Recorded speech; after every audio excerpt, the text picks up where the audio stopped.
Hi 3 వారాలు కేవలం 3 అంటే 3 వారాలు ఒక సామ్రాజ్యాన్ని నిర్మించడానికి దశాబ్దాలు పడితే అందులోని వందల బిలియన్ల డాలర్ల సంపద ఆవిరి కావడానికి కేవలం 21 రోజులు సరిపోయాయి. ప్రపంచ ఆర్థిక చరిత్రలో సరికొత్త రికార్డు సృష్టిస్తూ భూగోళంపైనే మొట్టమొదటి ట్రిలియనీర్గా అవతరించిన ఎలాన్ మస్క్ అంతలోనే ఆ 13 అంకెల క్లబ్ నుండి కిందకు పడిపోయారు. జూన్ 12న నాస్డాక్ మార్కెట్లో స్పేస్ ఎక్స్ ఐపీఓ సృష్టించిన సునామీ, ఆ తర్వాత వచ్చిన ఊహించని పతనం ఇప్పుడు గ్లోబల్ ఇన్వెస్టర్లను విస్మయానికి గురిచేస్తోంది. ఇది కేవలం ఒక కంపెనీ షేర్ల పతనం కాదు, అపరిమితమైన అత్యాశకు మార్కెట్ వాస్తవికతకు మధ్య జరిగిన ఒక హై వోల్టేజ్ డ్రామా.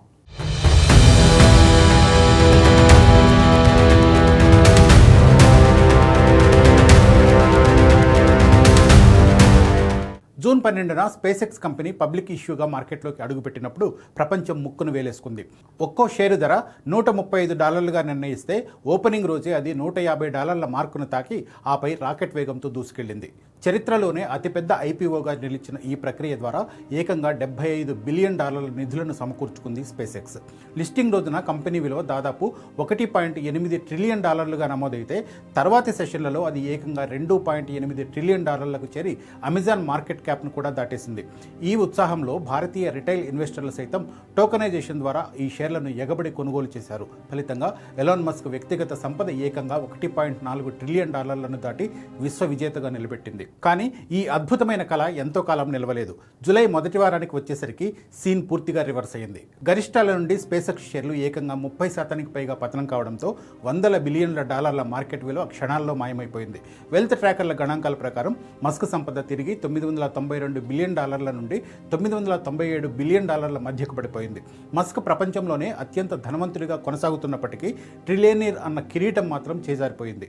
అయితే ఇక్కడ మనం ఒక గమనించాల్సిన విచిత్రమైన విషయం ఏంటంటే స్పేస్ ఎక్స్ వ్యాపార సామర్థ్యంలో కానీ దాని ఫండమెంటల్స్లో కానీ ఎలాంటి లోపాలు లేవు. స్టార్లింక్ మిలియన్ల కొద్దీ సబ్స్క్రైబర్లతో దూసుకుపోతుంది.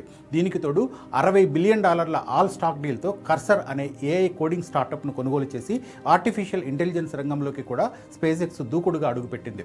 ఇన్వెస్టర్ల అంచనాలు మార్కెట్ వాస్తవికతను దాటిపోవడం వల్లే ఈ కరెక్షన్ వచ్చిందని ఆర్థిక నిపుణులు అంచనా వేస్తున్నారు. ఒక గొప్ప కంపెనీకి ఒక గొప్ప స్టాక్కు మధ్య ఉండే తేడాను ఇన్వెస్టర్లు గుర్తించలేకపోయారని వాళ్ళు విశ్లేషిస్తూ ఉన్నారు. ఈ భారీ పతనం వెనుక మార్కెట్ స్ట్రక్చర్కు సంబంధించిన ఒక వ్యూహాత్మక లోపం కూడా దాగి ఉంది. స్పేస్ ఎక్స్ రికార్డు స్థాయిలో నిధులు సేకరించినప్పటికీ మార్కెట్లో ట్రేడింగ్ కోసం అందుబాటులో ఉంచిన షేర్ల శాతం చాలా తక్కువ. ఈ పరిమిత షేర్ల లభ్యత వల్ల చిన్నపాటి కొనుగోళ్లు అమ్మకాలు కూడా స్టాక్ ధరలో భారీ హెచ్చుతగ్గులకు కారణమయ్యాయి. అంతేకాకుండా ఐపీఓ వచ్చిన 4 రోజులకే జరిగిన $60 బిలియన్ కర్సర్ డీల్ దీర్ఘకాలిక వ్యూహానికి మంచిదే అయినా తక్షణమే ఈక్విటీ డైల్యూషన్ భయాలను రేకెత్తించింది. కేవలం ఒక సాంప్రదాయ ఏరోస్పేస్ కంపెనీలా కాకుండా శాటిలైట్ బ్రాడ్బ్యాండ్, ఏఐ ఇన్ఫ్రాస్ట్రక్చర్ వంటి భవిష్యత్తు ఆధిపత్యాన్ని ఊహించి ఇన్వెస్టర్లు మితిమీరిన ప్రీమియం కట్టడం వల్లే ఈ క్రాష్ తప్పలేదు. ఆగస్టులో రాబోయే కంపెనీ ఎర్నింగ్స్ నివేదిక తర్వాత లాక్-ఇన్ పీరియడ్లో ఉన్న ఇన్సైడర్ షేర్లు మార్కెట్లోకి విడుదల కానున్నాయి.